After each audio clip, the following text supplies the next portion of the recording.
नमस्कार दोस्तों, मैं एडवोकेट आरडी आपका चैनल पर स्वागत करती हूँ। आई होप आप सब लोग बहुत अच्छे होंगे।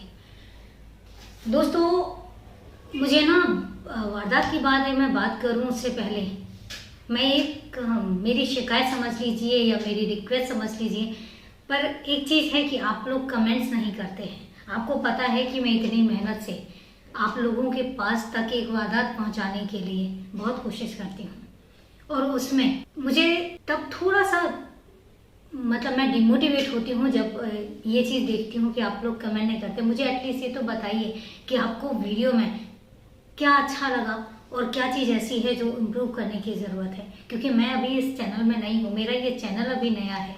कोशिश कर रही हूँ और कोशिश कर रही हूँ कि मैं वारदात एटलीस्ट उस ढंग से आप तक पहुँचा सकूँ कि आप लोग उसको सुन के कहीं ना कहीं सतर्क हो सकें। और मेरा मकसद और कुछ भी नहीं है। मेरा मकसद सिर्फ इतना है कि हम सब सतर्क रह सकें। दीन दुनिया में हमारे आसपास इतनी क्राइम और इतनी सारी चीज़ें होती हैं ना, एटलीस्ट हम अपने आप को अलर्ट तो रख सकें। मेरा मकसद सिर्फ इतना है। तो मैं इतना ही कहूँगी, मेरे परिवार में अभी बहुत कम सदस्य हैं। आप लोग ज़्यादा से ज़्यादा जब मेरा सहयोग करेंगे तभी मैं आप तक मैसेज पहुँचा पाऊँगी, क्योंकि मैं आप तक मैसेज पहुँचाना चाहती हूँ। तो एक हम्बल रिक्वेस्ट है आप लोगों से कि प्लीज़, मुझे भी मोटिवेशन की ज़रूरत होती है। एटलीस्ट मैं भी इंसान हूँ, तो ज़्यादा से ज़्यादा सहयोग ज़रूर करें। बस इतनी सी एक रिक्वेस्ट थी। अब चलते हैं वारदात के लिए। वारदात शुरू करूँ उससे पहले फिर यही कहना चाहूँगी कि अगर आप इस परिवार में नए सदस्य हैं और अभी तक आपने चैनल को सब्सक्राइब नहीं किया है तो चैनल को सब्सक्राइब करें। साथ ही बेल आइकन जरूर प्रेस करें फर्दर नोटिफिकेशन के लिए।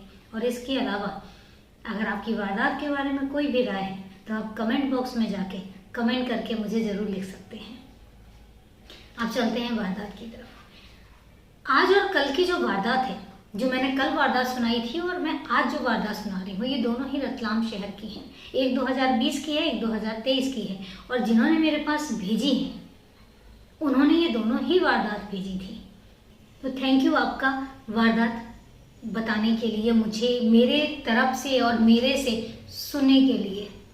अच्छा लगा मुझे कि आपने वारदात भेजी और एटलीस्ट आप चाहते हैं कि मैं ये वारदात आप तक पहुंचाऊं, सब तक पहुंचाऊं। तो चले दोस्तों, वारदात शुरू करते हैं। वारदात है मध्य प्रदेश के रतलाम शहर की। वारदात है जनवरी 2023 की। रतलाम शहर में एक कॉलोनी है, विंध्यवासिनी कॉलोनी। और विंध्यवासिनी कॉलोनी में एक शख्स रहता है, उसका पूरा परिवार रहता है। वो है सोनू तलवाड़ी। सोनू तलवाड़ी के पड़ोसी पुलिस को कंप्लेन करते हैं जनवरी 2023 में, 22 जनवरी से पहले, कि कुछ सस्पिशियस है। जो सोनू तलवाड़ी है उसके घर के जो मेंबर हैं वो 1.5-2 महीने हो गए हैं, 1.5-2 महीने से दिखाई नहीं दे रहे हैं।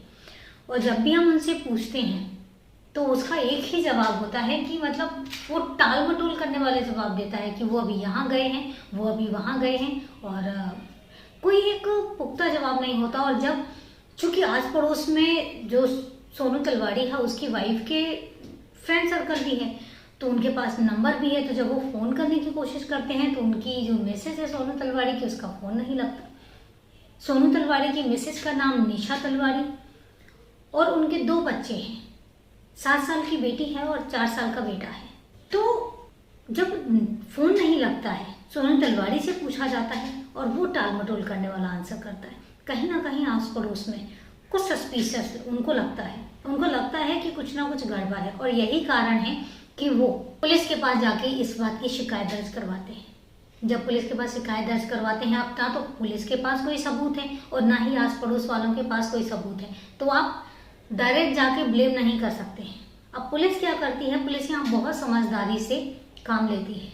वो अपने जो खबरी हैं, अपने खबरियों पे एक्टिव करती है और इसके बाद खुफिया तरीके से वो जानकारियाँ इकट्ठी करना शुरू करती है कि आखिर जो इनकी पत्नी है, जो इनके बच्चे हैं, वो हैं कहाँ।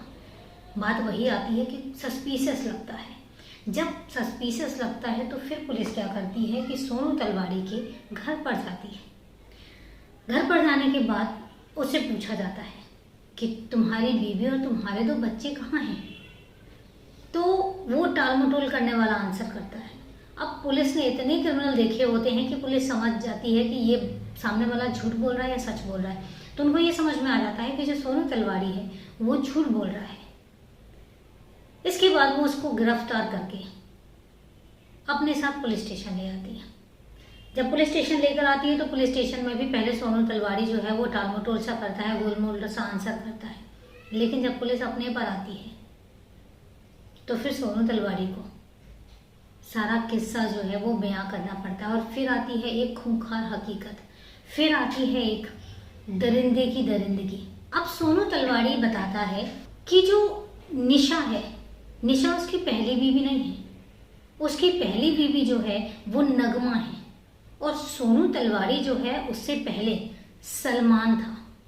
मतलब उसका नाम जो है पहले सलमान था और सोनू तलवाड़ी के पिता का नाम राजेश तलवाड़ी। राजेश तलवाड़ी का बेटा सोनू तलवाड़ी और उसकी पहली बीवी जो है नगमा, मुसलमान, और सोनू का भी पहले नाम सलमान। इसके बाद वो कहता है मेरी पहली बीवी जो है वो नगमा है। नगमा के भी 2 बच्चे हैं, लेकिन उनके बीच में अनबन होती है, उनकी बनती नहीं है और वो अलग हो जाते हैं। तलाक का और भरण पोषण का जो केस है वो कोर्ट में अभी चल रहा है, ये बताता है सोनू तलवाड़ी। और उसके बाद कहता है कि उसके बाद मेरे पिता की मृत्यु हो जाती है। मृत्यु के बाद चूंकि वो रेलवे में थे तो मेरी भी जो सर्विस है वो रेलवे डिपार्टमेंट में लग जाती है गैंगमैन के पद पर।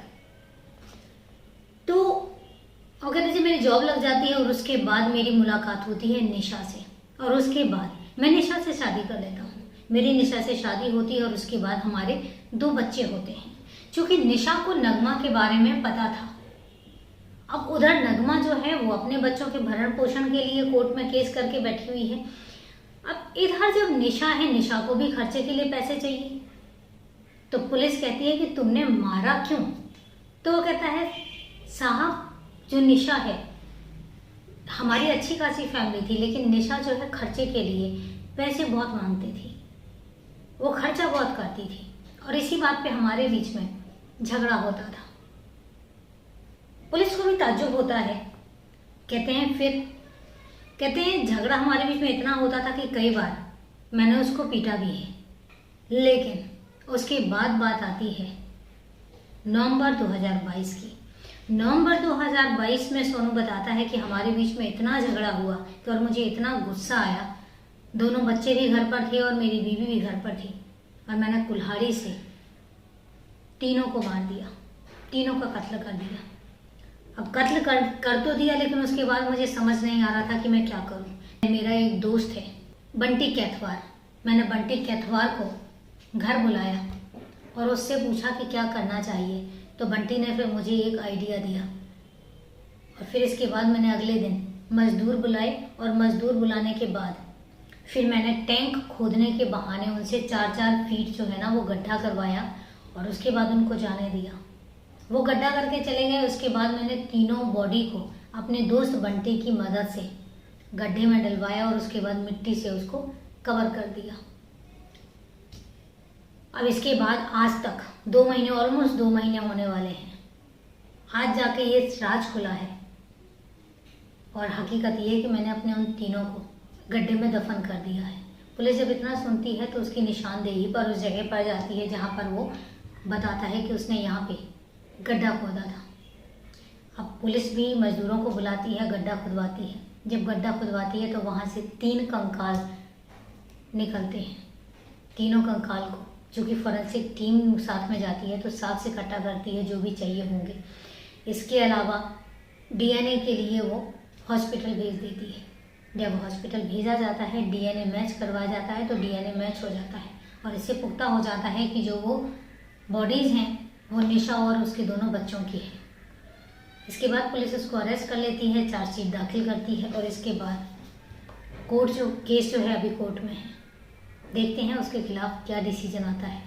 लेकिन जिसने भी इस वारदात को सुना उसके रोंगटे खड़े हो गए कि कोई इतना भी गिर सकता है, कोई इतना भी खूंखार क्रिमिनल हो सकता है जो अपने ही बच्चों को, अपनी ही बीवी को इस तरीके से दफन कर दे।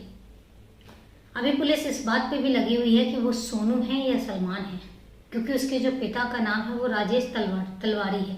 इसका मतलब कि वो सोनू तलवारी है, लेकिन चूंकि उसका एक आधार कार्ड सलमान के नाम से भी मिला है, तो पुलिस इस बात की भी जांच कर रही है। नगमा से भी पूछा जा रहा है, उनके बच्चों से भी पूछा जा रहा है। बहुत सारी चीज़ें हैं जो अभी छानबीन में ज़रूरी हैं निकालनी, पुलिस उनको निकाल रही है। और ऐसा नहीं है कि सज़ा नहीं मिलेगी।